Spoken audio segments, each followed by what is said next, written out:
Good morning and welcome to the Peace River, Manasota Regional Water Supply Authority Board of Directors meeting of October 2nd, 2019.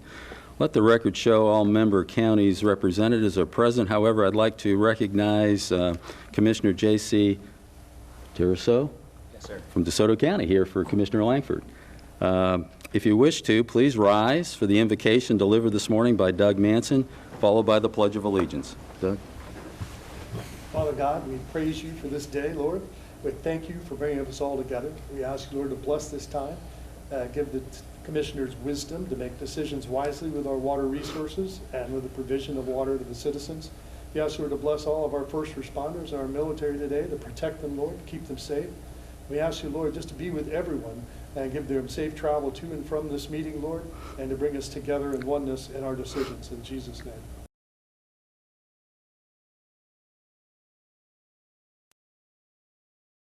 The United States of America, and to the republic for which it stands, one nation, under God, indivisible, with liberty and justice for all. Thank you. I'd like to recognize, I don't see any other elected officials. You, Pat? I'd like to recognize, however, the new Manatee County Administrator, Sherry Courier. Good morning. And I think our Assistant County Administrator, Travis Mortimer, is right there. Good morning, Travis. Not yet, sir. I know you're anxious, getting close. I think what I'd like to do now is go around the room. Sometimes we do it, sometimes we don't. Have everybody just kind of mention your name and who you're affiliated with. We'll start over here. Good morning, Manasota, City Northport. Good morning, Mike Porter, Manatee County Utilities Director. I'm Sherry Courier, Manatee County Administrator. Katie Gilmore, Manatee County. Mark Simpson, Manatee County Utilities. Tim Kramer, Stantec. Chris Sherrick, Ardora. Chris Kusler, Ardora. Joseph Jones, Sarasota County. Morning, David Pash, Sarasota County. Mike Pilot, Sarasota County. Morning, Craig Reedy, Charlotte County Utilities. Good morning, Dennis Rouse, the Water Management District. I'm Tim Curran with ADCOM. Ryan Messer with HDR. Pete Larkin with ASR US. Morning, my name is Stephanie Ishii from Hazen and Sawyer. Bob Schroepfeld with FBF Financial. Tracy Anderson with Stantec Consulting. Gary Watman with Stantec. Matt Kisserino with Charlotte County. Tracy. Rick Arthur, Charlotte County. And John Ferguson, Southwest Florida Water Management District. Patty Howard. Good morning. Eric Howard, Johnson Engineering. Richard Anderson, Water Supply Authority staff. And Lee, Water Supply Authority. Ward Ritz with the authority. Mike Coates with the Water Supply Authority. And Kevin Morris with the Water Supply Authority. And thank you very much for everybody attending this morning. Now, Travis. Again, good morning, sir. Good morning. Welcome to Charlotte County. We're grateful to host this this meeting of the Water Supply Authority this morning. And you know, I think it's one thing to say we're grateful and we're proud to host this, but I think it's important to point out that those are not really just hollow sentiment. When you think about it, it's been said that water is the next oil. And what we're engaged in today is water diplomacy. We all have come together to discuss the long-term prosperity and health of our communities and our region. And the work that we do right here has long-lasting effects. And so that's why I'm proud to be an engineer, to be a public servant and be involved in local government, is because the work we do here is of such import and especially of long-lasting effect. So again, glad to host this meeting here in Charlotte County, and I hope, since I have the mic, I hope the meeting goes long enough that everybody can stay and have lunch here locally before you head home, and or fill up your gas tank or something. Spend a little money locally and support our businesses. But And also, if you should be around long enough, tonight at the Charlotte Sports Park, we'll be having a watch party where the Tampa Bay Rays will be competing for a wild card spot. And you're welcome to stay. 8:09 p.m. it'll start. And again, welcome to Charlotte County. Thank you. Thank you, Travis. Travis Mortimer is our Assistant County Administrator over utilities, public works, and facilities. So again, thank you, sir. Appreciate it. Okay, we now go to Commissioners to public comments. We open it up to 3 minutes.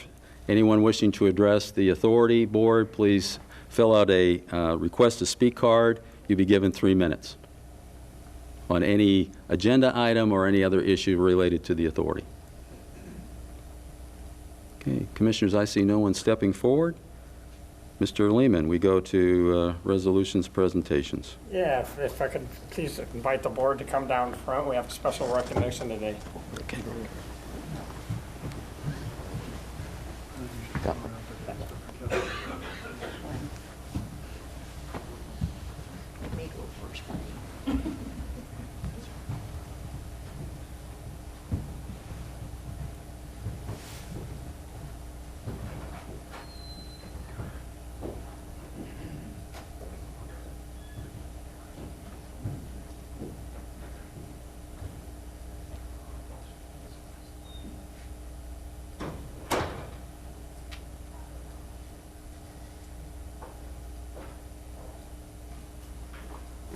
All right.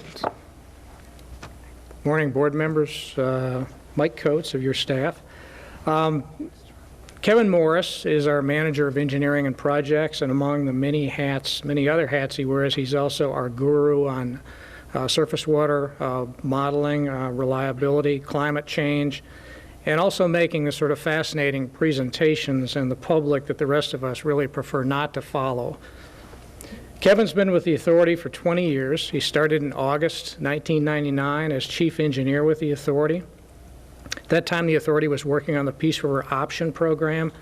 That included the first 12 million gallon a day expansion of the Peace River facility, the 23-mile pipeline that connects our facility to Sarasota County's Carlton Water Treatment Plant, and the major expansion of the ASR system.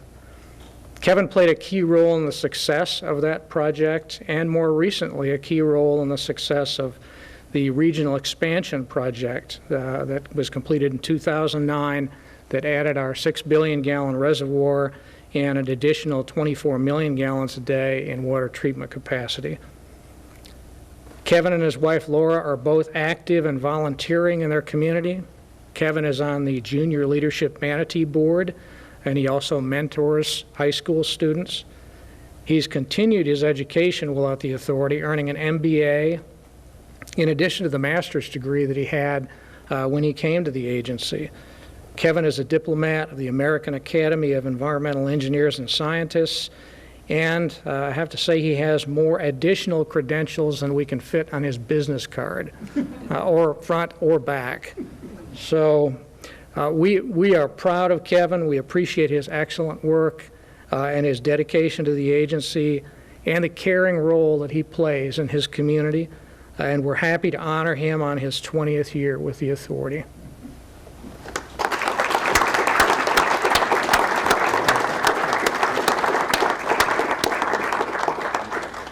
Thanks, Brian. Fantastic. Yeah. Good job. Thank you.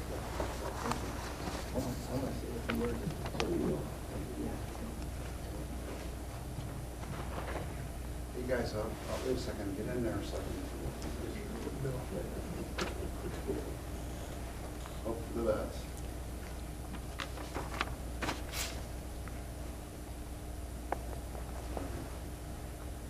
Thank you. All right.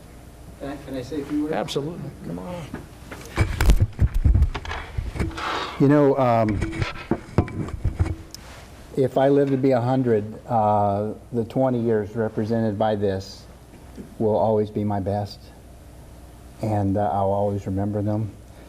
And I will always remember this board. You know, we've had a lot of great boards, but collectively, the kindness and compassion that you've shown my family will always be remembered, and we really appreciate that.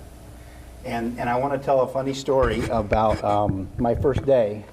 So my first day at the authority, I pulled up and I parked in the parking spot right behind my office, which I thought was going to be my spot. And then a little bit later, Ed Yates comes in and he says, "You parked in Pat's spot." So I quickly moved my car, and that was Pat's spot until we moved to another office. But Pat, I really appreciate you hiring me and giving me the chance to grow and to mature, and for creating the kind of, they say people don't leave bad jobs, they leave bad bosses. And so when you see a boss that can keep people for 10 and 15 and 20 and 25 years, it tells you something about the person. And so later when you're giving him his evaluation, I'm sure you will recognize that. But we are very lucky to have him. And I was in Orlando Monday and Tuesday at the American Groundwater Trust Conference, and they brought Pat up twice as an example of how to responsibly develop the kind of partnerships needed to promote water supply in the public arena. And so we take him for granted, but I sure appreciate it, Pat. Yeah, so anyway, thank you very much. I appreciate it.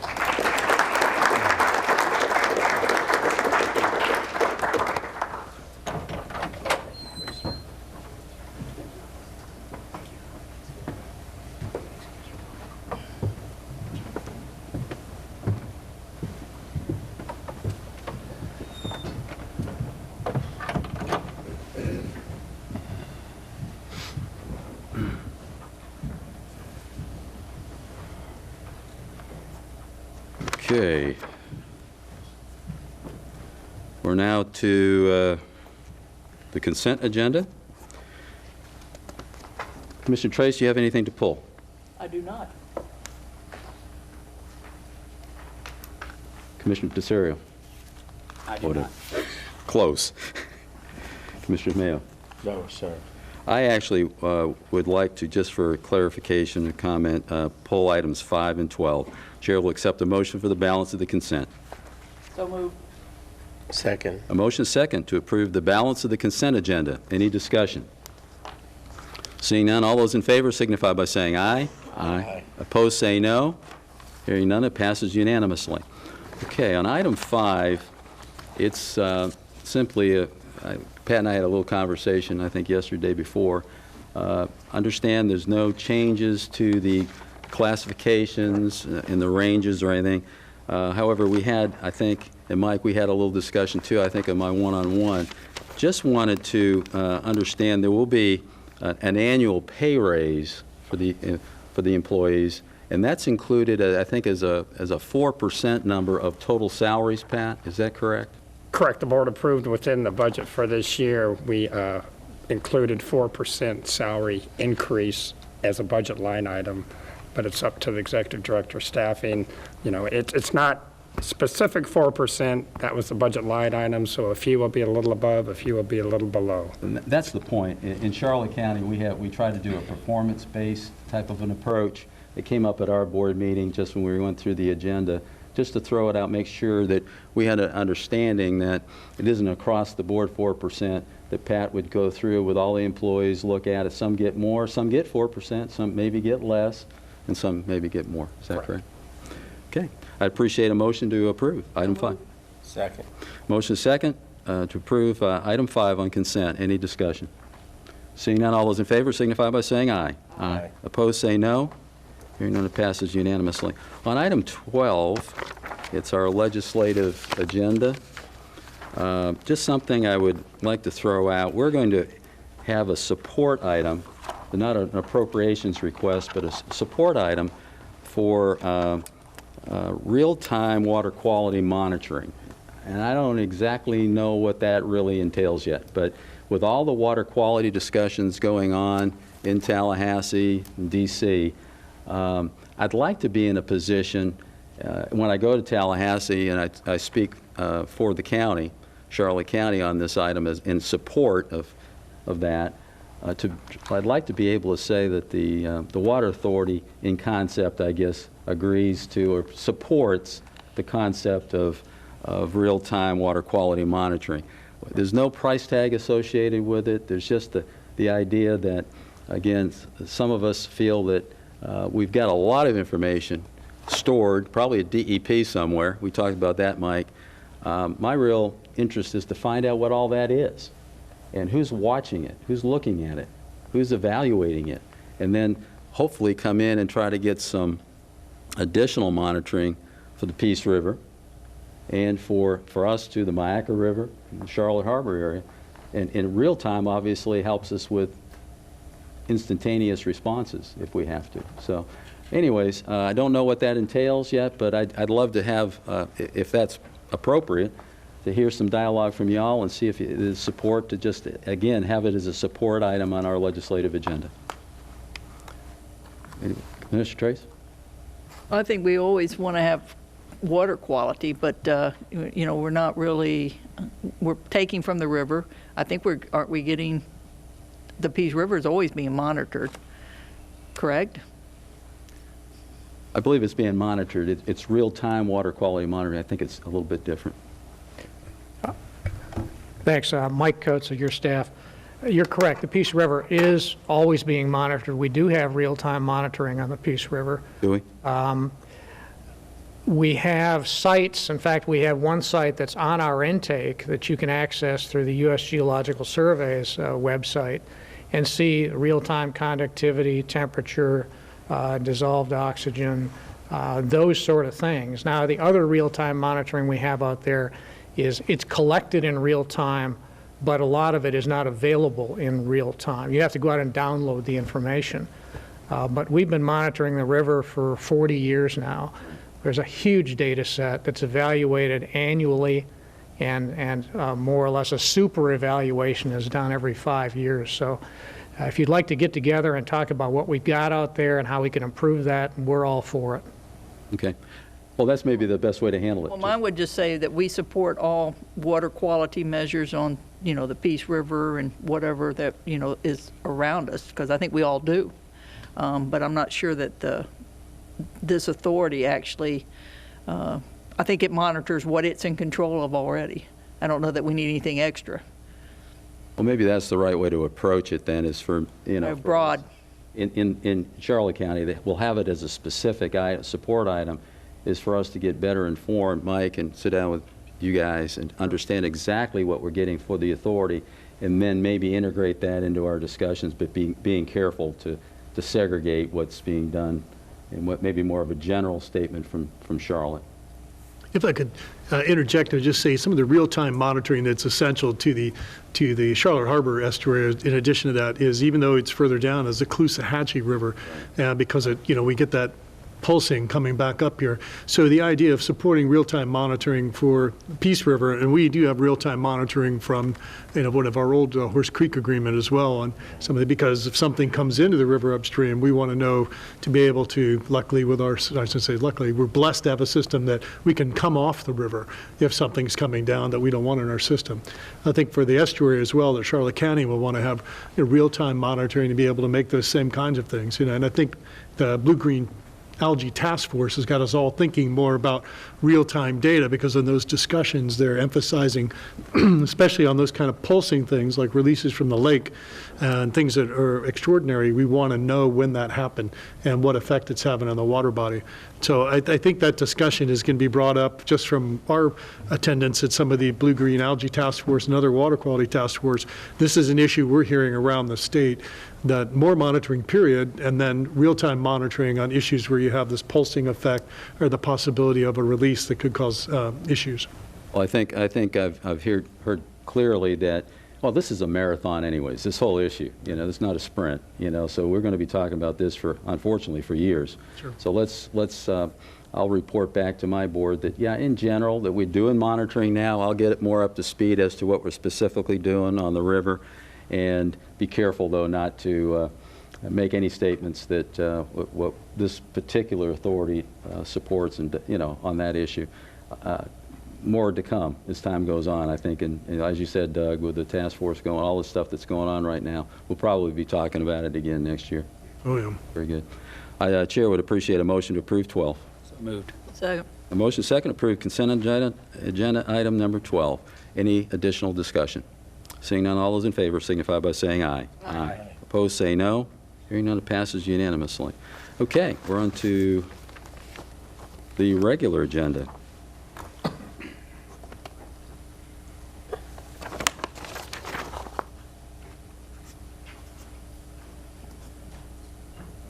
Item number 1, water supply conditions. Dry. Thank you, Mr. Chair. Good morning, board members. Richard Anderson of your staff for the record. As usual, I have the water supply conditions update. This is an information item only.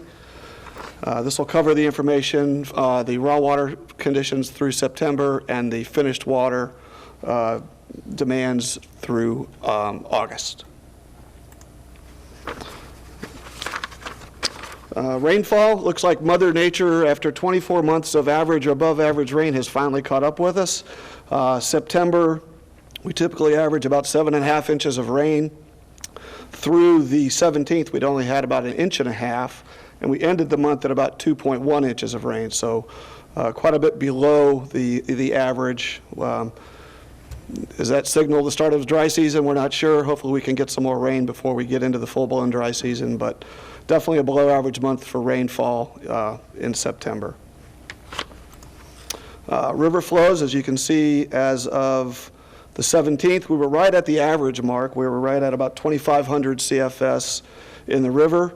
Because of the lack of rain today, we are way down here. I don't know if you can see my pointer, but we're at about 550 CFS. So the rain, lack of rain has really forced the river that flows to start dropping. So we're down here at about 550 today. River withdrawals through September 17th, again, we've averaged about 41.5 MGD. We finished the month right at 40 MGD average. And surface water storage. Even though we don't have the rain, we're in really good shape. We're sitting here right as of today at about 6.46 billion gallons, just below the 6.5 permitted full level, so we're in really good shape should the rains continue to not show up. ASR storage, as you can see here, we early in September we finally broke the 8 billion gallon mark on about September 10th. We were at 8.03 billion gallons. Today we're at about 8.15 billion, so slightly above that. And as we've talked in the past, the useful quantity of ASR we calculate at about 60% of actual, so we're at about 4.9 billion gallons of actual usable volume in the ASR system. Overall water supply conditions, as I said, we're at about 6.4 billion in the reservoirs and about 8.303 in the ASR system. Almost 14.4 or 14.5, excuse me, billion gallons in the total supply available for use. Estimated days of supply. The blue bar shows our days of supply at 25 MGD, which is our average flow. That's about 450 days or about 15 months of supply on hand. If we were to use the allocation number, the 34.7, we still have 325 days or about 10 months of supply at allocated quantities. So we're still in really good shape. Looking at the production for the region, again, this is for August. The authority produced about 24.3 MGD. Your county and city facilities produced 40 MGD. Total was 64.2. Of that, 3.5 more or less went to the non-authority customers, the consecutive customers of Manatee County, leaving the authority usage at just under 61 MGD, 60.8 MGD. For Charlotte County used 9.2 from the authority in August and self-produced about 320,000. Total usage was about 9.5 MGD, or about 50% of your allocated quantity. For DeSoto County, their usage from the authority in August was about 500,000 gallons, produced another 360,000 at your DeSoto Correctional Facility. Total used was about 900,000 gallons a day. And that's about 62% of your allocated quantity. For Manatee County self-supply within the county customers was 29.26. You exported another 4.5 MGD to Sarasota County, and again, the 3.5 to your consecutive customers along the coast. Total production at Lake Manatee was 37.2, or 72% of your permitted capacity. And Sarasota County used 12.7, more or less, from the authority. Imported again 4.5 from Manatee County and a little bit from the city of Northport, and self-supplied about 800,000 gallons a day from the county's facilities. Total usage was 18.07, which is about 59% of your allocated capacity and permitted capacity. For the city of Northport purchased 1.89 from the authority, self-produced 1.2 MGD, again supplied about 40,000 gallons a day to Sarasota County. Total city usage was 3.05, or 49% of your permitted supply. And overall, the regional demand, this shows, again, 9 years of regional production. As you can see, the red bar is the 12-month running average, which runs through August. So it went from September through August of 2019. You can see it's the regional average is 70.73. Overall, that 9-year period, average growth in the region, from a water standpoint at least, is 1.68% per year average. And finally, available quantities. As you can see, as usual, we have 104.7 available. In August, we used 64.3, leaving 40.4 available for use.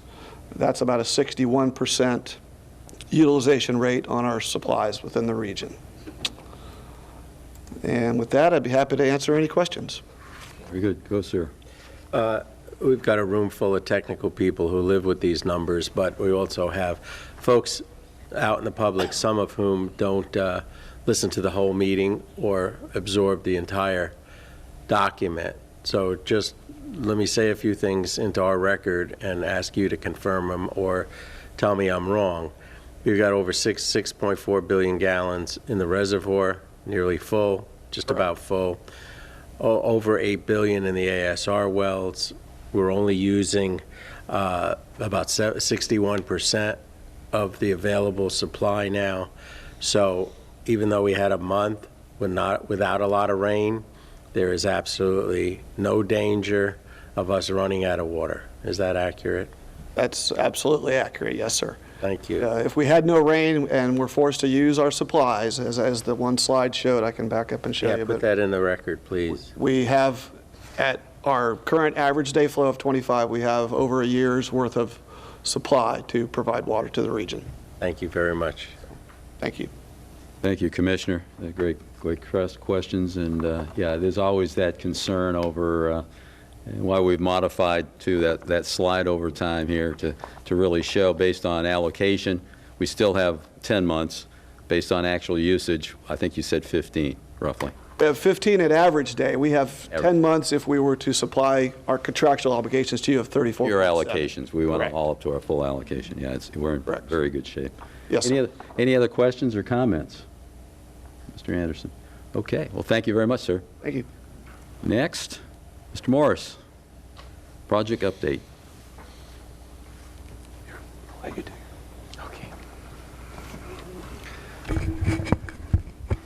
Morning, Mr. Chairman, and good morning to your fellow board members. Kevin Morris with the authority staff. It's an honor for me to stand up here and talk about our projects and how they're going, but that's only possible because we have a lot of people working on these projects. So I get the privilege of bringing you the good news and sometimes the bad news, but it's a credit to a lot of hardworking people behind the scenes. So today we're going to talk about a project that recently was finished. We're going to talk about two projects that are underway, and then we'll talk about two projects that just began. The very first project is the Phase 2 river dredging project. The engineer on this project is Johnson Engineering.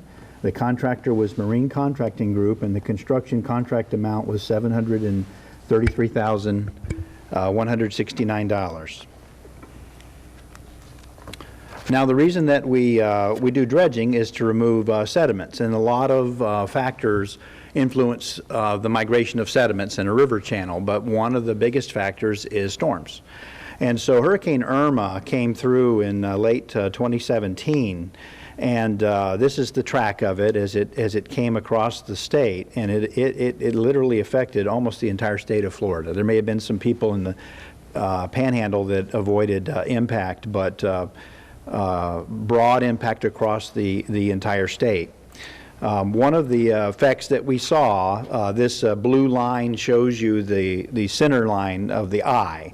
And as we know from past experience, hurricanes, it's the east side, that's the wetter side. It's the east side where most of the rain falls. And that was what we saw here as well. So even though the eye of the storm went up the Peace River basin, the rain fell on the eastern side of the basin. And so 4 of the 5 tributaries that flow into the Peace River from the eastern side, as a result of this storm, recorded their highest historic flows ever. The flooding in Arcadia went on for weeks, if not months. The Peace River itself at Arcadia recorded the highest flow since 1950. So, you know, water is a powerful force. I mean, if you've ever been to the Grand Canyon, you see what water will do. The Mississippi Delta is because of the movement of sediment. These storms strip away the beach sand from our beaches. Well, it moves water down the Peace River as well, and so it moves sandbars. And so one of the concerns that we have from the standpoint of water supply is that we have a river intake. And you can see in this photograph here a sandbar that is sort of encroaching on our river intake. But this river intake is fed by this western thread. And in this little clip here, you can see that western thread is nourished or fed from upstream. And you can see the dredging contractor actually at work there. But it's fed from upstream from the bridge at 761. And so this was the highest flow historically we've seen since the 761 bridge had been constructed, since our facilities had been there. And so we saw the migration of some sandbars down into the area just in front of our river intake. And of course, it's very important to avoid the accumulation of sediment in front of a pump station, because you don't want to pull that sand in. Not only will it erode your impellers and cause a lot of undue wear on your pumps, but it will settle out in your pipelines. So it's vital and critical that we keep the area in front of the intake pump station clear of sediment. Now, one of the challenges that we face, and you can see it in this video clip or series of clips, is that, you know, we're tidally influenced, and so you can see the dredge rising and falling, and you can see that sandbar. This is the security camera that we have right in front of the river pump station. So with a time-lapse clip, you get an appreciation for just how much that bank of sand in that top clip had accumulated. Sometimes you go down there and you won't see it because it'll be high tide, but at low tide it becomes very, very evident. This is the mechanical dredging operation. You can see that sandbar really clearly here. And of course, the water is so dark you can't see what's below the water, but that sandbank tails on about 15 or 20 yards to the right there, and sloughs down into the area that we've cleared, the sump we've cleared in front of our river intake pump station. But the barge would had a nominal capacity of about 40 cubic yards, and they used the excavator arm for locomotion. That's how they pulled themselves up and down the river channel. And in this clip, you get a chance to see the dredge moving up the river channel. And you might also be able, if you're close enough to the TV screen, to see some white PVC stakes. Those stakes mark where the limits of dredging were. What we were trying to do in most cases is simply to establish a 7-foot depth to that river channel. And in most cases, it was already 4 to 5 feet deep. These are areas that had previously been pebble mined, we believe, by the phosphate miners back around the turn of the last century. So these are areas that they're virgin to us to dredge, but they had previously been dredged by other folks. So in most cases, we are simply removing about 2.5 feet of sand. Now, the use of the mechanical dredge does cause turbidity, but with turbidity curtains like this, you can see it does a very effective job at controlling that and protecting the environment. And this is a speeded up clip that shows them removing the sediment from the dredge and putting it into a dump truck. And one of the real creative aspects of project management here is we realized that this fill material is mostly it's a good quality sand that has the same properties as the structural fill that we'll have to buy for our next plant expansion. And so one of the things we did is we reserved all of that material, almost a little over 19,000 cubic yards of material, and we put it in one of our sludge drying beds. And that material, even at $10, a cubic yard for that material, that's $200,000 worth of material. So we've saved ourselves that future cost. In the final analysis, the project was completed on time. We did not spend all the money, which is always good to hear. We reduced the final contract value by $105,723. And then here's a few pictures of that stockpile of fill material that we've created for ourselves. We've banked the material for the future. So that project is complete. We'll talk now about one of the projects that's underway, the Maintenance Office and Warehouse Project. The engineer is AECom. The contractor is L. Cobb Construction, and the value of the construction contract was a little over $2.5 million. This little drone clip or footage shows the two facilities. There's an office building on the left there, a warehouse building on the right, and we should have the office dried in. Well, at this point we're dried in. We wrote this last month, so it's dried in. The warehouse wall panels were going on, so they're making good progress. We're going through the process of picking colors for some of the interior surfaces. And hopefully by the time we have our next barbecue, we will be able to show you the inside of both of these buildings. So we're looking forward to that.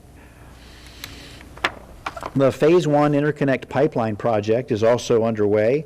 The engineer is the Ardura Group. The contractor is Reynolds Construction, and the construction contract was $8.2 million. And so this is the project that goes from the South Booster Pump Station in DeSoto County in front of the Walmart facility on 17, south to North Washington Loop Road, and then eventually crosses under Shell Creek with a directional drill, and I'll get a chance to show you some really interesting video clips of that work. But the order of the word of the day has just been storms. Of course, as Richard said, September's been very dry, but we got over 13 inches of rain at the project site in both July and in August, which really created an impact on trying to put the pipeline in. And this was just typical during that period, storms all around.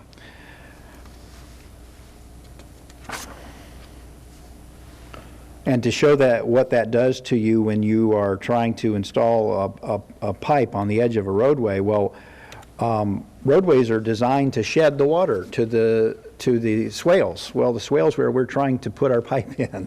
So you can see it's a real challenge for the contractor, and we do appreciate the change order this morning in recognition of that adds some additional time for those weather-related impacts. I want to talk about the directional drill. So the directional drill was 3,500 feet in length, and it extends from the north side of Shell Creek, and we diverted purposely well away from the dam. We wanted to stay a long distance away from this dam because that's the last thing you want to do is to put any structure like that at risk or compromise a structure with a drilling operation. So right here in this location is where the pipe came out. It started from the south side of Shell Creek, and the directional drill, the subcontractor that did this was, I have to say, I've never seen anyone as precise. And I'll show you an example of that. When they came across the river, and keep in mind they're controlling this thing from 3,500 feet away, when they came across the river, they actually knocked down the wooden stake that marked their exit location with the drill bit. And that was just amazing to see, right? So part of the reason that was a success is because of mud control. And so the contractor, as he is boring this hole, and he drills a pilot hole, and then he comes back with successively larger reamers to make the hole larger and larger, but he doesn't just leave a hole behind. He fills it full of this mud that has the consistency of oatmeal, and that serves a number of purposes, but it anneals the sides of the bore so that it doesn't cave in, but it also is thick enough so that it helps to support the hole that they leave behind. And so the mud operations were fascinating to watch, and this is just a sort of a glimpse of it. The 30-inch high-density polyethylene pipe, the HDPE pipe, has to be fused together, and here you can see it laid out along Three Rivers Road, 3,500 feet of pipe. And it's on cradles, because as they start to pull it in, it's on rollers, because it can't just drag on the ground. That would create an enormous amount of friction and would also potentially damage the pipe material. And our thanks to our amazing drone pilot, I did not speed this up, so he's quite capable of flying that device, and we appreciate Rob for that. So when they pull the pipe in, so we assemble the pipe on the north side, and then we pull it in. In the top frame there, you can see the pulling head. It has a rotating head on it that you'll see in just a moment that has some water jets that lubricates the hole, and then they pull it on the south side. So that rig that on the south side, in the bottom frame here, each of these pieces of drill pipe go together to create that 3,500 foot long drill string. And so this is a couple clips of that puller head and pulling the HDPE pipe into the pit on the north side. And it's a slow process, but it's a continuous process, except when they stop to take off each piece of drill rod. And the reason it is continuous is because you just don't want that pipe to sit still very long, because then the frictional forces could build up, and then even the strongest pullback machine might not be able to get it going. And so it is interesting to watch this gentleman in the middle frame here. If you'll watch at this clip right before it starts, he can hear the water coming and he gets out of the way, right? He's done this before, right? You don't want to be on the wrong side of those jets. All right, so that is phase one, and phase one is slated to be completed in the spring as well, along with the maintenance facility. Phase 3B, the interconnect pipeline in Sarasota County. The engineer again is Ardura. The contractor is the Garney Companies. The construction contract is just over $12 million. The location of that pipe is between essentially the landfill, the central Sarasota County Central Solid Waste Disposal Facility, the landfill, and Clark Road. We follow Cowpen Slough for a short ways, and then we divert over through the Donna Bay property up to Clark Road. It is a 5-mile pipeline. 4 miles of it is 48-inch diameter, and a mile of it is 36-inch diameter. And I don't have any pictures of our pipe yet, but this is, these are some pictures and a short video clip of the 48-inch diameter pipe we put in for Phase 3A in 2011. So our pipe should look like this. It's steel pipe. It will come in 3 sticks to a truck. Right now, they're anticipating that the delivery of pipe will be in January, mid-January. They think they will get all the pipe in about a 3-week span, so the trucks will come down in fleets of about 8 or 10 trucks at a time, and the pipe will be offloaded near where it is to be installed. And so hopefully we will be able to bring you some pictures of that pipe going in here in a couple of months. And then the last project I'm going to talk about this morning is the filter covers project. The engineer on that project is TKW Consulting Engineers. And the contractor also, again, is Garney. And the construction contract was a little over $3.8 million. And these filter covers, what they essentially do is they provide a rain-proof screened enclosure over each of these filter complexes. And the superstructure of the filter covers is designed for more than a Category 5 hurricane storm. Now, the screens clearly are not going to sustain a hurricane. The screen panels are replaceable, so if a number of them are damaged, we can pop them out and pop new ones in. But the beauty of the design that we have is that we can still meet our disinfection requirement standards if the screens are compromised by just keeping our storage tanks close to full, as we have been doing for the last 10 to 12 years anyway. So we do have a redundancy in the plan there should a hurricane come our way. Mr. Chairman, that concludes my update on the projects, and I'd be happy to answer any questions if there are any. Commissioner Mayo. Yeah, just at least from my seat, so far today, you've won the video award again. That's just great stuff. Could you just, I keep asking for it, and I just love to have it in the record. During Irma, in a 24-hour period, how much water went past our intake valves? Was it something like? I wish I knew you were going to ask me that. I should have. I do not have that. I do not have that Pat answer. may have it because we've talked about it. It's etched in my mind. It was like 19 billion gallons. 19 in one 24-hour period. Yeah. Okay, thank you. We had flooding at our river intake pump station. I don't know that I ever showed this board, but I've showed it at a number of conferences. But our pump station was an island with water 50 yards back towards the plant, and that was moving water as it moved through the woods. It was impressive. Water was 3 feet deep all around our pump station.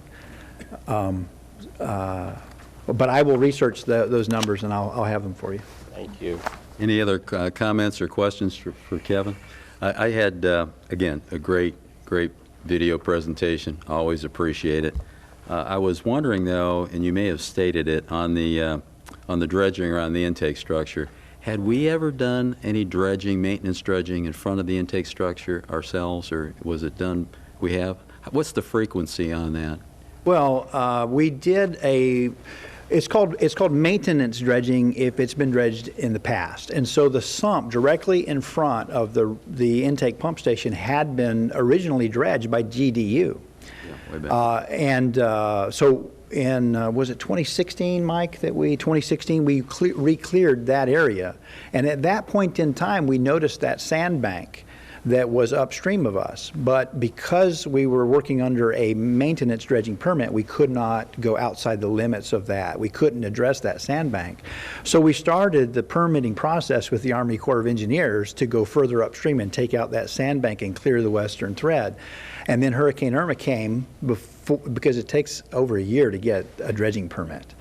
And so before we could get our permit, Hurricane Irma came and pushed that sandbank, some of it, right down into the area we had just dredged.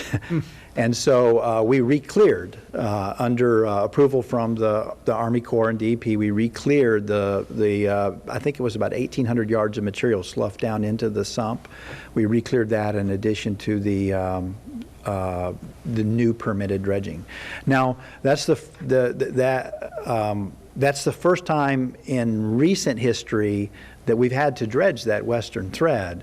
I don't anticipate it's going to be a recurring or a frequent maintenance activity, but if we get more storms like Irma, we'll have to wait and we'll have to see. That's the essence of my question. You know, the frequency, and you've answered it. It's we'll see. Like with a 100-year storm, I always just tell clients that doesn't mean you get one and you're going to be another 100 years before you have a 1% probability of every year getting that 100-year storm. So, you know, you just never know. Yeah. You just never know. Well, thank you very much. Appreciate it. Next, item 3, Manatee Sarasota Water Sales Agreement. Mr. Lehman.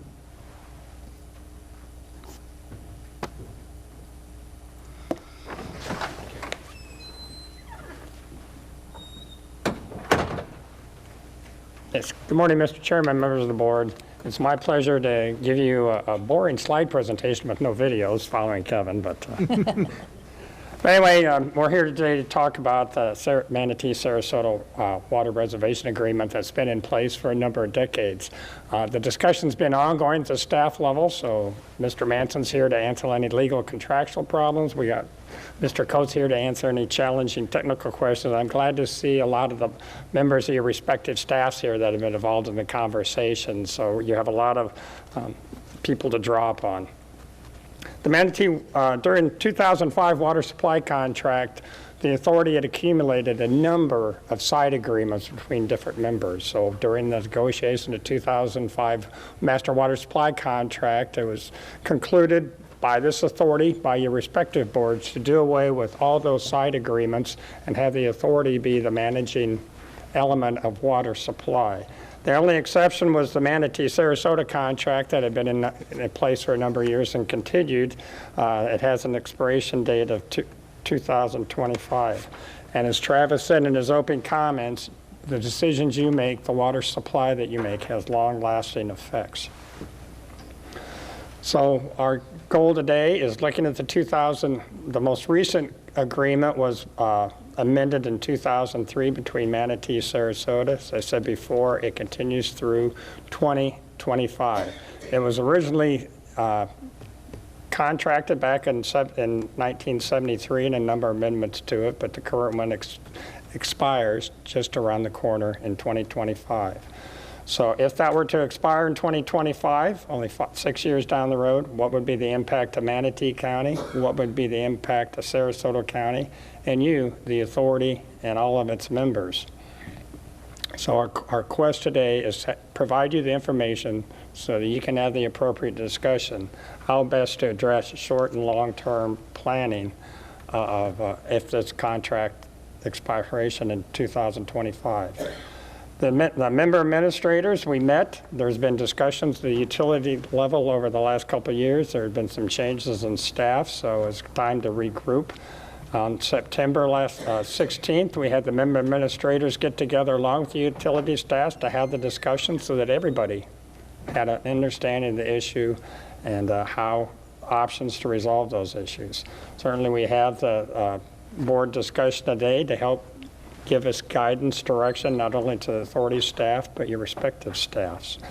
I know this looks like a short-term schedule and hard pushed, but it needs to be. 2025 in water planning years is just around the corner. So hopefully in the coming months, we can have that discussion on how best to move forward. Looking at what the agreement is itself, back in 1973, Manatee signed the first contract with Sarasota County Utilities to provide 10 million gallons of water to the county utilities for a term of 40 years. If we look back 30 years, what existed? This authority existed, but we had no supplies. DeSoto County Utilities did not exist. Charlotte County Utilities did not exist. For Sarasota, the Carlton Water Treatment Plant did not exist. So basically, Manatee was the sole supplier of water to Sarasota, and Sarasota had no other options until the authority developed supplies, until Sarasota developed supplies. DeSoto County Utilities came to existence, Charlotte County Utilities came to existence. So you can see from the origination of this contract, the playing field is totally different today than it was back then. As I said, the most recent agreement and amendment in 2003 provided 14 MGD up in the early years of 2003, 2004. It started a step down. You can see that step down to where next year, it's currently at 6 million gallons a day. Next year it'll go down to 5. 2025 ends at 0. So putting it graphically, you can see how that step was, and you can see where some of those points change. The Peace River option came online with Sarasota, with the completion of the pipeline from the Peace River facility, the first expansion. So the authority started supplying water to Sarasota during this drop-down period. You continue down with the reservoir and the regional expansion program. That stepped down so that Manatee could pull their water back for their own use and growth. And you can see where that continues now into 2025, where it comes to an endpoint under the current contract. So you can see that as Manatee stepped down, the authority stepped up to meet those supplies. So everything worked for Sarasota, for Manatee, and on a regional basis, recognizing that each of the incremental increases to help Sarasota also impacted and created water supply for our other members, specifically Charlotte, DeSoto, and Northport. So looking at a total, you can see how if you add the two lines together, that today the supply to Sarasota between the authority and Manatee is up over 20 million gallons a day. But the question comes, how do you rectify that 5 million gallon deficit that looms ahead? Looking at the strategic plan of the authority, certainly our mission is to make sure that we work on a regional basis to expand and interconnect the regional water supply. So that is the guidance to the staffs from you, the board, through our strategic plan. Cooperation is certainly the key element, and I think Travis said it pretty well in his opening statements too, that maintaining that strong spirit of cooperation and addressing regional water supply needs through the leadership of the authority and its members is critical to the resolution of making sure that there's water supply for all members in a cooperative spirit. Regionalization, certainly from the get-go of the authority, even though it had no supplies in the 1980s when the authority was first came together, that's always been the concept to have a highly interconnected and diversified region. So it's always critical, and you can see on our map over there that we always carry along with our vision, how do we interconnect the region as a whole? And certainly the diversification of supplies. Certainly if there's a disaster at one end of the region, rainfall can be fickle. The Peace Basin can have no water when the Manatee Basin has plenty of water and back and forth. So even internally within the region, being interconnected to be able to make sure there's water supply during drought, mechanical failure, hurricane, any disaster. In 2017, this board approved the objectives and goals, initiatives, and certainly the development of each operational protocol of interconnecting the facilities within the region. And I will tell you that certainly that is the goal with our vision map over there, to get an interconnection of primary major facilities within the region. And certainly the Peace River facility, Manatee Water Plant, those are the two big dogs of the region. When you look at Richard's presentations and where the supply in the region comes from, those are the two primary ones. That has always been the intent at some point to have an interconnect. It's great to interconnect all the supplies within the region, but most of them are fairly small. They certainly can provide some backup, but minimal compared to the demands of the total region. So it's critical that we interconnect all the major facilities in the region by 2026. And that was embedded in the goals and initiatives by this board. And certainly 2026 is not a coincidence. with the expiration of this contract in 2025. Everybody was looking ahead, understanding that there's a day coming where that needs to happen. So you can see here, mimicking the board over there, what exists today are the blue lines, the yellow looking at the in Sarasota. The green line is the pipeline that Kevin just talked about that's under contract or going to construction. The red lines being how do we interconnect into the future so that ultimately there's a connection between the two major facilities in the region. Both being surface water, both meeting the Southwest Florida Water Management District intent within the SWCA for municipalities, public supply to be on surface water. And what does that translate into? That translates into funding for the region to help facilitate that. So looking at the water supply today, and it's contracted by the authority, you can see out of our 34.7, Sarasota County having the 15.1 MGD of contracted supply from us. How does that break down into their total supply? Their portfolio, you can see here how the 15.1 is approximately half of their supply. Manatee under the contract starting next year through 2025 being 5 MGD. And you can see the Carlton plant, which actually right now is out of service and being totally refurbished, but will be back online within the next 2-year time frame. Venice Garden being a smaller RO facility availability, and the University of Wellfield located up on the county line. So what happens 2025? That's our question. A piece of the pie falls out for Sarasota. So how do we proceed to fill that, not only in the short term, but in the long-term planning? So our discussion today is based on the Sarasota, the agreement that exists today.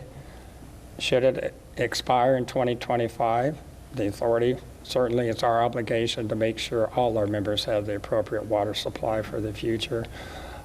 We would be pushed to develop an additional supply for Sarasota by that time frame. Also looking at the Manatee reserve capacity, how long should that be? Does Manatee have additional capacity to extend that beyond 2025? Having discussions with their staff, they've said they do have it for an additional 5 years.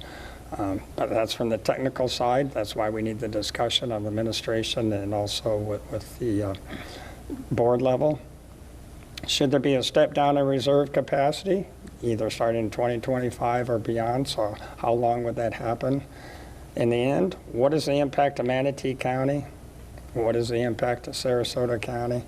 And certainly, what is the impact of the authority members in total? We're certainly moving forward with the expansion of the Peace River facility, reservoir and storage. We have approval of the water use permit. We're certainly moving forward. You moved today with submittal of a funding request with both SWIFMUD and the state so that we'll be able to meet all demands into the long term. What is the impact? So what is the impact to all authority members into the future? And also, how do we interconnect the primary facilities, specifically Lake Manatee, Peace River facility, in accordance with what this board has adopted within our strategic plan? So there are obviously impacts in the short term, but we need to look longer term too. What is the long-term planning of infrastructure to accomplish the goals of this authority, our members, and certainly make sure we have the water resiliency and security for everybody into the future? So what are the benefits to the members? What are the allocated supplies? What is the importance of having a backup supply and emergency supply? So there are options to certainly resolve this, and we certainly want to hear from this board as to what that is. I can tell you at the administrator level, and we have plenty of people here that was in that meeting, so if I say something wrong, certainly feel free to ask anybody that sat in there. Certainly, one option is for the two counties to continue that agreement between themselves, exclusive of the authority. How long that would go on would have to be a discussion between the two counties. The other option is that the authority, that agreement could be provided to the authority, between the authority and Manatee. There would have to be discussions in there that the water could then be provided seamless to what exists now. Manatee could provide the water through the agreement of the authority. The authority could provide the water to Sarasota as is now for an extension and make sure it's cost neutral to all parties. And the biggest question is, what lies forward in the long term? How do we plan for the long term? Manatee, I know, has put it in the past, they're looking for certainly emergency supply backup. Certainly we are too, as the authority. And certainly all our members are looking at how do we expand in the future, not just on a 5-year time frame, but certainly looking at reservoirs as long-term investment, long-term allocations to the members that need it to meet their water security. So I toss it back to you, to Mr. Chairman, for questions and certainly discussion between board members. We're seeking direction today, and obviously, as I go back to that one slide of we want to have the discussion that you can go back to your respective boards and have the discussions. I've heard it over and over, probably every meeting. I haven't heard it quite yet this meeting, but certainly you, as members, do not want to jump ahead of your boards. So we want the input today, discussion from the board. You go back and have the appropriate discussion with your board so that December we can continue the discussion and have more concrete direction. Thank you. Thank you. Thank you, Pat. Go ahead, Commissioner Mayo.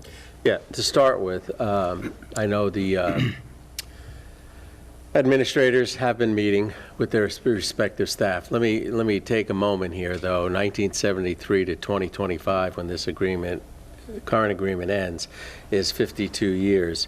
And I would bet that most of the citizens in Sarasota County really have no idea of how much Manatee County has supplied us with water.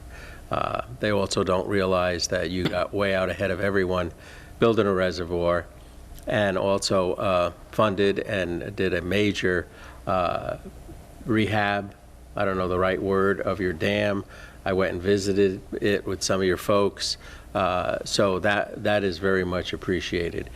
I think this is, to me at least, the essence of why the regional authority exists, maintaining an adequate supply. And it actually benefited my home county tremendously in our business development, that there was always an absolute supply of water. And I know there were many years where people made notable mention that we weren't even using all we had committed to from Manatee County, but that's part of having an agreement like this. I'm the guy that most often, I think, brings up that I don't want to get out ahead of my board.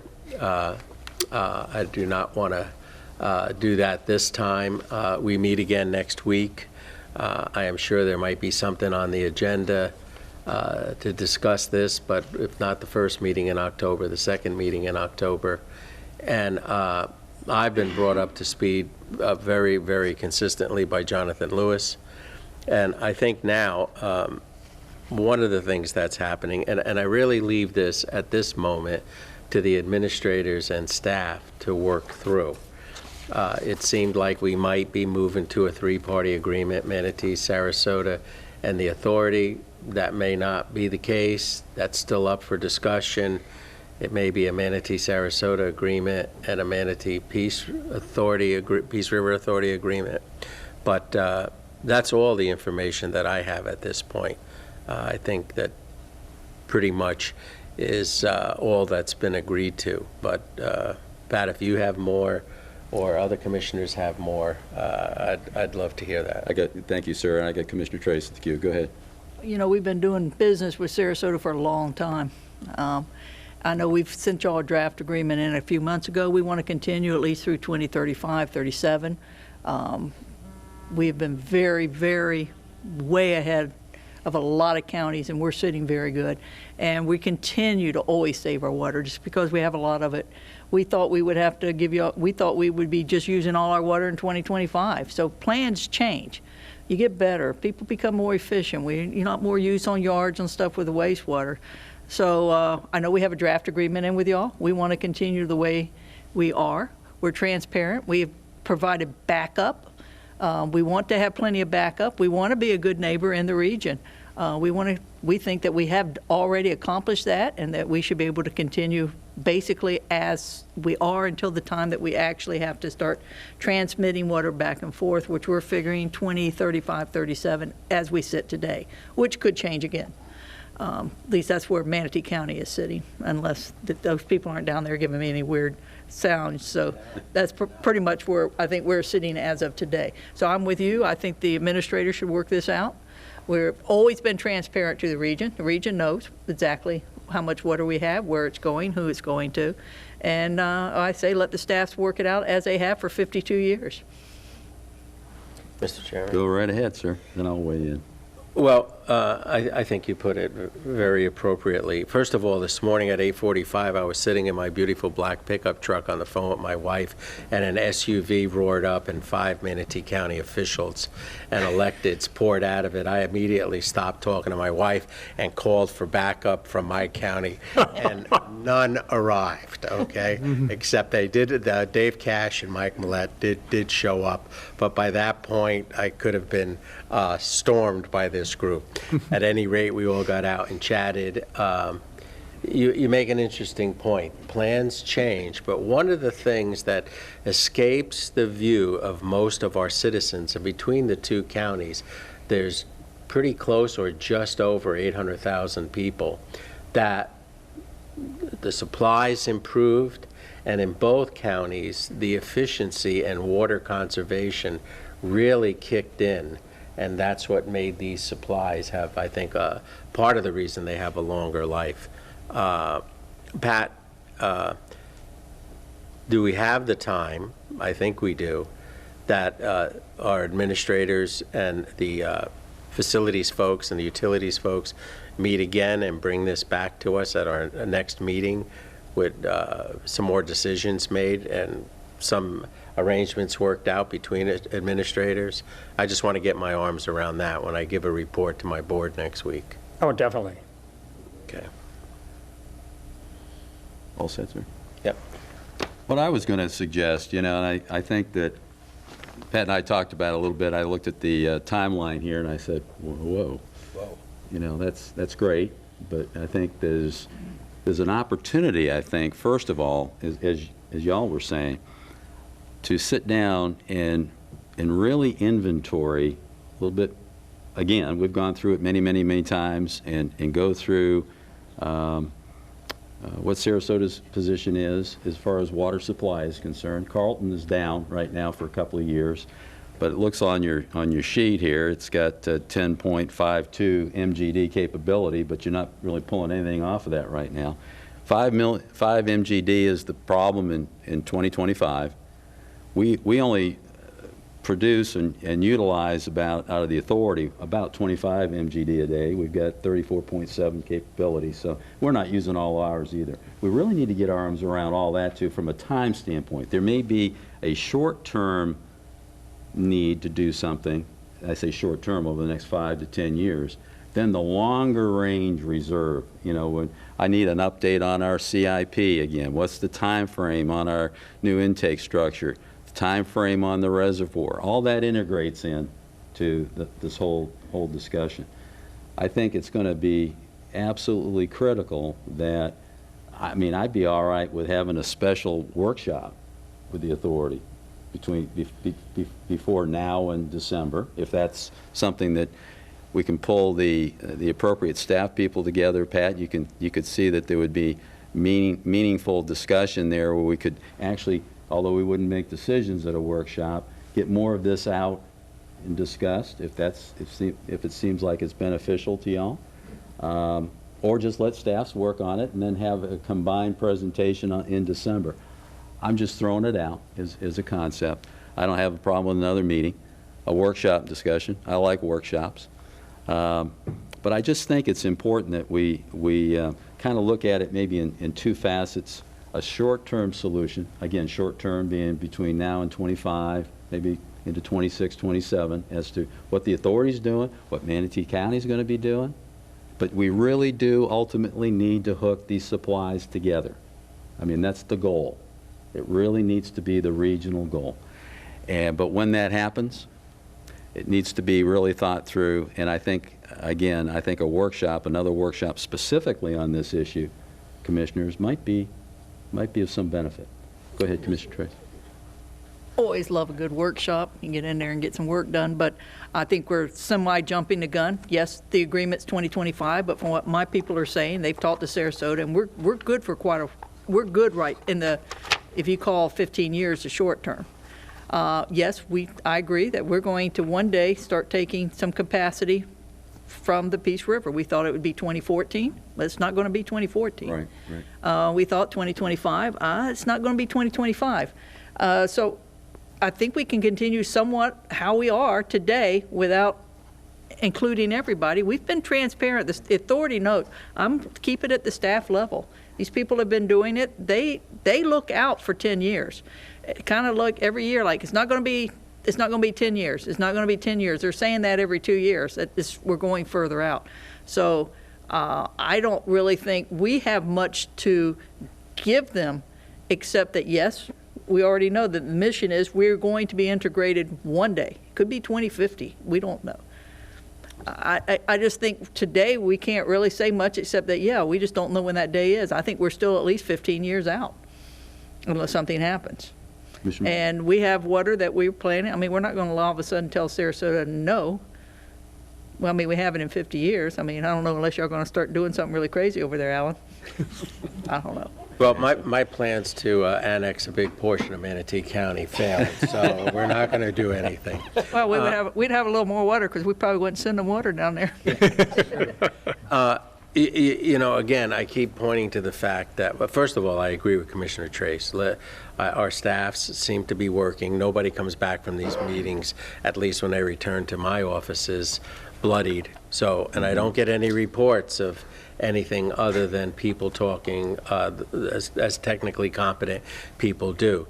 I would say, though, that again, it's how this authority works. It did not happen by just happenstance that the rehab of the complete Carlton plant that'll take a great deal of time and pulls it offline. It just didn't happen to occur now. It happened with the understanding that the agreement ends in 2025 with Manatee. So those are the way this agreement of ours and this four-county regional setup really, really works to our advantage. I would say that all the interconnecting pipes, big, large diameter pipes that continue to be put into the ground are essential, and it always has to be done with an eye towards post-2025.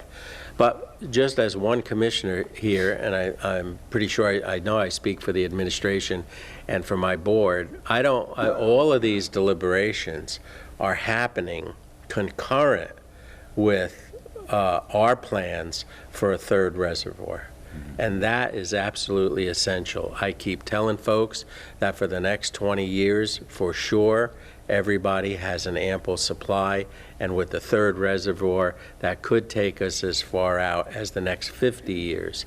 So I think all those layers and all those jigsaw puzzle pieces seem to be fitting together pretty well with no major problems. And our counties are just growing rapidly, and the need for water is not going to go away. It's not going to diminish. So I think continue the large diameter pipe to make it a truly regional resource with water flowing in any direction as the authority chooses. The third reservoir and the taking plants and systems offline with the knowledge of all four members works to everybody's advantage.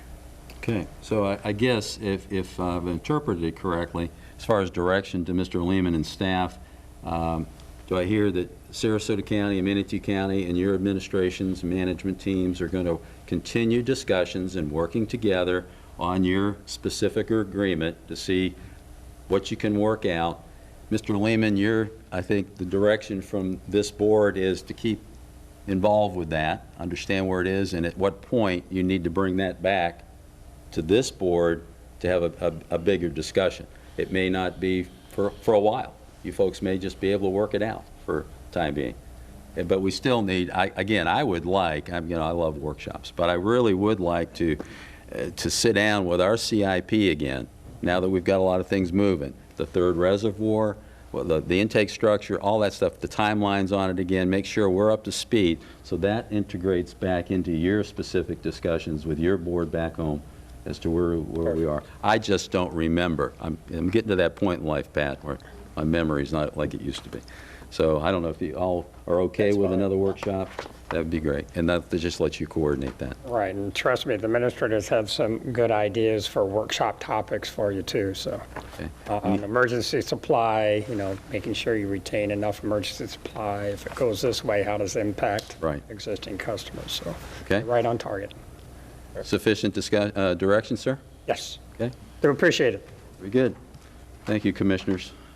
Okay, we're on. Actually, item 4 got deferred till the December 4th meeting. That's Mr. Lehman's review, annual review.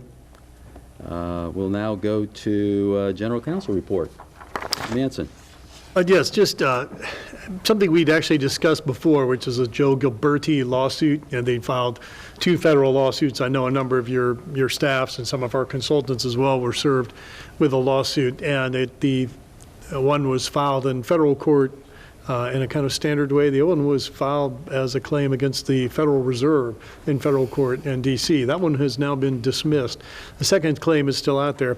What I'm bringing to your attention is something that when we renewed our contract, I went through and read it again. And one of the issues is when we bring up litigation, I've told you about litigation, but I didn't get any separate approval for it. And the reason why I didn't is I don't consider it to be like real litigation. I consider this a nuisance suit, and we're handling it under the normal fee structure we have with you, the $225 and the $195,000 cap. I didn't ask for a special approval or a contract amendment to handle that litigation because I don't really think of it as an active case. I just think we filed a motion to dismiss along with other parties, SwiftMud and a number of other parties that joined in together, and I think the suit will be dismissed summarily. With federal court, summarily may be several months, but I don't think it's going to go beyond that. So I just want to make you aware of the fact that I didn't separate that one out because I see that as within the scope of what we do as your general counsel, not as hiring in special litigation counsel. If someone files a nuisance type suit that we can make go away on a motion to dismiss, I don't see any reason to bring in special counsel or contract that out. So we'll handle that under the normal contract provisions. The other thing is and I think we probably have a speaker here to talk about that as well, that there has been some activity regarding the renewal of the Mosaic NPDES permit. And I believe Mr. Lehman had attended that meeting. We're monitoring at this point. We're just making sure that what's going on won't affect the water quality of the Peace River and that there won't be any new type of discharges made, anything pollutant-wise. And as we said before, we do have some monitoring, real-time monitoring in the river regarding phosphate issues through the Horse Creek plan. So if anything hits the river that we need to get off of the river, then we'll know immediately and be able to come off. If you have any other questions, obviously we do our Peace River Basin report. Other than that, I don't have any issues to discuss at this time.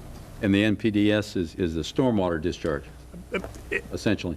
In effect, yes. Yeah, it's probably not just like stormwater permitting that discharges all the time.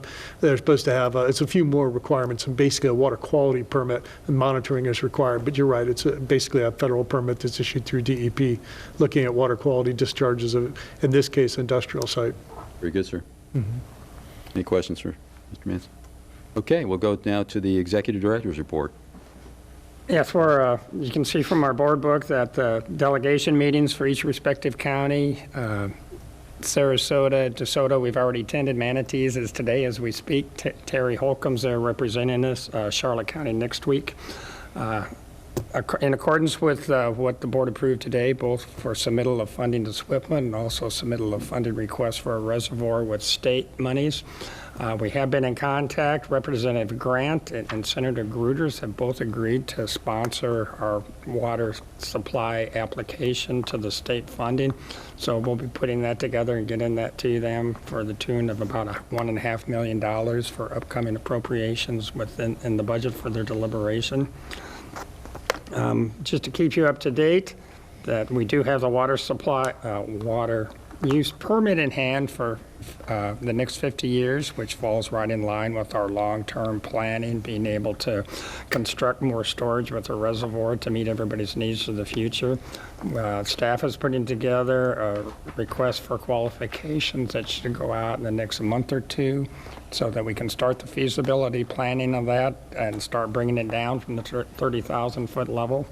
That was included in our budget that this board approved for this year. We continue to look and learn with the existing RV property, the footprint and the options, and what's that mean. Often the mitigation turns into the tail that wagged the dog, much like the water use permit. If you don't have that in hand, you're not going to get the job done. So we continue looking at the options of that, learning a lot more about the different footprints that could go on that site.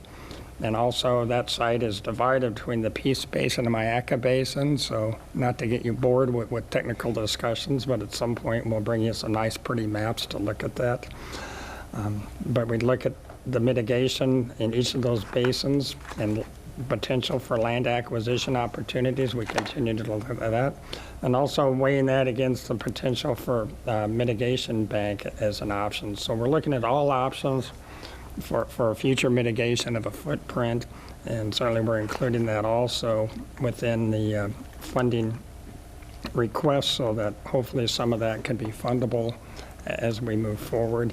We'll certainly bring back more information and keep the board up to date as to how that proceeds. Thank you. Very good. And you said Senator Gruters and Representative Grant will be sponsoring our request. Correct. They'll both be in Punta Gorda next Tuesday morning, sir. You better believe it. And we've already made the pitch to Sarasota. We've made the pitch in DeSoto with Senator Albritton and others, and today it's being in Manatee. And certainly, we're not just going to limit it to those two legislators, certainly to have the support of other local legislators is critical too. Yes, sir. Mr. Chairman. Oh, one other thing too, I'm sorry, while I'm here. SWIFMA has a lot of openings on their governing board. Manatee County is an open seat right now. DeSoto. You can't have both. Can't be a dual office holder. I'm kind of busy. The representative for DeSoto, Hardy Highlands, is an open seat right now. The Sarasota, Charlotte County seat, Joel Schlecker was reappointed, so that one's full. But if anybody knows somebody within your respective jurisdictions, it certainly would be good to have them submit. Very good. Thank you. Commissioner Mann?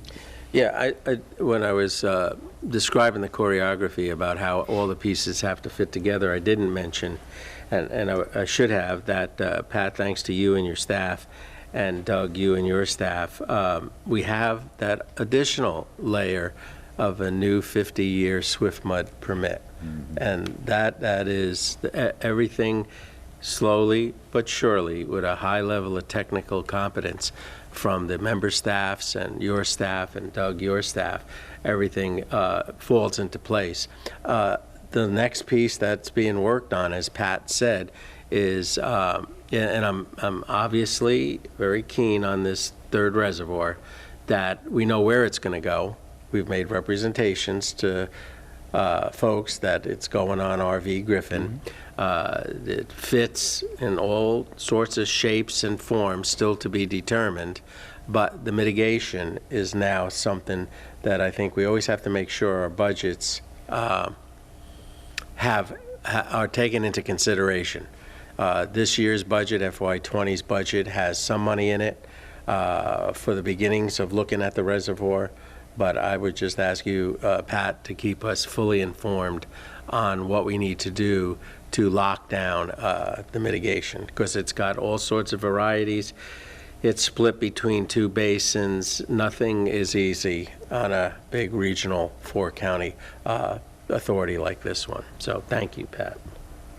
Okay, very good. Commissioners, we've got on the routine status reports, we've got 10 of them. Anything there that you want to discuss?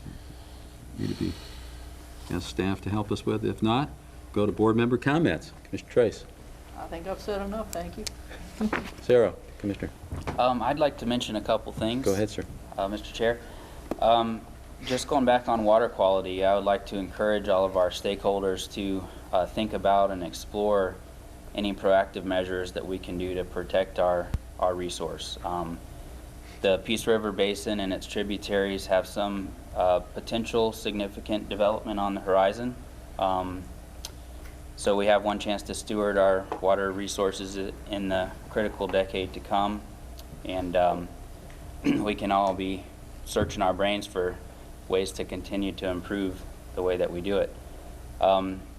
What can we do as regional leaders to further protect our public's most valuable resource? That's a question that's really been on my mind pretty strong lately. Possibly something in the form of a tri-county EPC board or some other reinforcement of existing programs that are already on the books might be something to think about, where we can further reinforce our oversight. So I just wanted to put those thoughts out there. Appreciate that. I think it'd be important to acknowledge that, and I know DeSoto County participates with the Florida Association of Counties. Yes. Seen you at some meetings. There's been a water policy committee put together. We had another meeting up in Panama City last week, getting going, and a lot of these types of items are being discussed, and I would encourage you and your colleagues on your board to figure out how to plug into those. We have a policy meeting, Priscilla, I think it's over in Broward County coming up in November. Again, there's a lot of moving parts with this: water supply, water quality, and the committee's just getting going now to try to help set policy for FAC that will, during the legislative session, both state and federal. So everybody's got ideas floating out there right now on how to address this, and so your comments and your thoughts would be, I'm sure, appreciated by that group. So thank you. Just take a see you in Broward County, maybe. Yeah, see you there. Commissioner Mayo. I'm the quiet one. I have nothing to say. Thank you. I don't either, sir. I'm all set. Appreciate everybody visiting with us today. Public comments. Open it up to the public now. Be given 3 minutes. Anyone wishing to address the Water Authority Board on any agenda item or non-agenda item should fill out a request to speak card. I have one, and I'll ask Mr. Tim Ritchie to come forward. You'll be given 3 minutes, sir. You'll have, when you have 30 seconds left, you'll get a light flashing.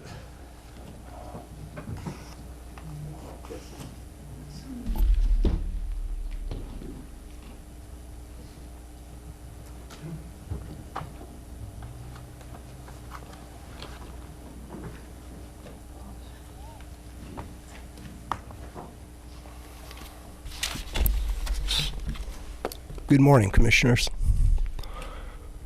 Good morning. My name is Tim Ritchie, and I am the founder of March Against Mosaic. I'm also a resident of Punta Gorda Isles. This morning, in our local paper, Mosaic, State Questions. Very good article. Quite a bit. I met and spoke with Vishwa Sath, the head of Bartow FDEP, and I spoke to him at great length yesterday. This is a report.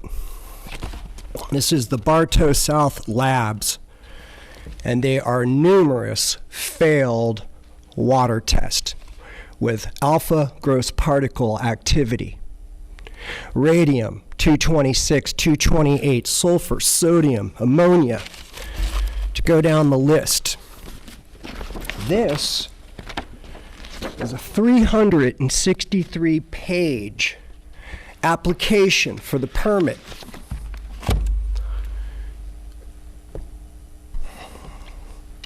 You know, the answers that I received yesterday were really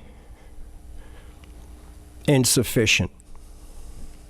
I want to tell you all. I brought to the Charlotte County Commissioners last week a machine manufactured by Orca called Kilroy. Commissioner J.C., I really appreciate what you said. I think now is the time for us to act for the best management practices on our rivers. There's a machine called Kilroy. I've talked to Director Thomas Furick about this. John Englehart, John Coates, Vishwa Sath, FDEP about this. These machines start at $85,000 a piece. We need a lot of them in every river. I hear this talk about Manatee.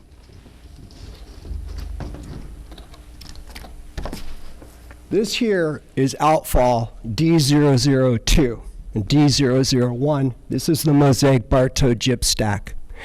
Every day, continuously, 2.6 million gallons of acidic radioactive wastewater, heavy metals, and sodium, sulfur, and sodium are discharged into the Peace River. On the backside, sir, 300,000 gallons are discharged into the North Prong Althea River.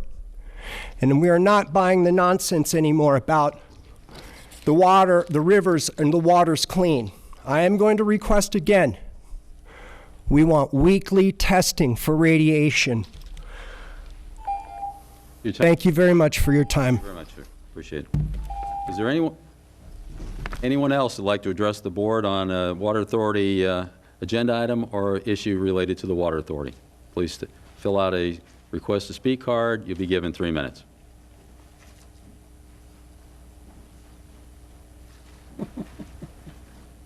Eric, you want to come up for it? I don't know if you can pull that mic down. You can fill out your speaker card afterwards. If you can pull that down. Hello, I am Hattie Howard, and I am 9 years old, and I am in 4-H. I am in the 4 Feet 4 and Feathers 4-H Club, and last year I showed a pig, a goat, and I did creative living and the chicken barbecue. This year I would like to do a hog, creative living in the chicken barbecue. Thank you. Thank you, man. Eric, it's just such a pleasure when you bring your children. Thank you very much for participating this morning. Thank you very much. And barbecues are part of our tradition. That's why I let it go, sir. Yes, sir. Barbecue is part of our future agenda items. Commissioners, as far as announcements are concerned, we have our next meeting is Wednesday, December 4th, 2019 at 9:30 a.m. at the Manatee County Administration Center. So, Mr. Lehman, I believe we've taken care of everything? Absolutely. Mr. Manson, are we done? This meeting is adjourned.